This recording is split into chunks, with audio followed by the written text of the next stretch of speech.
જો તમે ઘરની બહાર નીકળો છો તો તમારી જવાબદારી રહેશે। પાટણમાં ખાડાઓએ એક નિર્દોષ વરિષ્ઠ નાગરિકનો ભોગ લીધો છે। 66 વર્ષીય નરેન્દ્રભાઈ એ દૂધ વિતરણ કરી પોતાના ઘરનું ગુજરાન ચલાવતા હતા।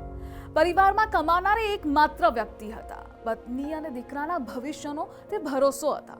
જોકે મજૂરી કરીને દીકરાને ભણાવવાનું સપનું ખાડામાં તંત્રના વાકે દટાઈ ગયું। અહીં પ્રશ્ન ખાલી એક વ્યક્તિના દુઃખદ અવસાનનો નથી, પ્રશ્ન છે પાટણ નગરપાલિકાની ચેતના વિહોણી કામગીરીનો।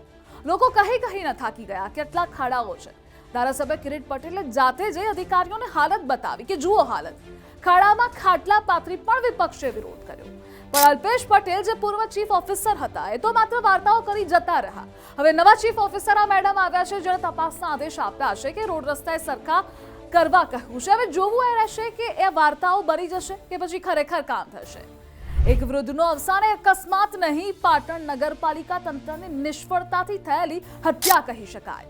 તીખા તહેવારો બતાવી ટેક્સ વસૂલ કરતું તંત્ર શું કોઈનો જીવ પાછો આપી શકશે ખરા? તમારું શું કહેવું છે કમેન્ટ સેક્શનમાં જણાવો।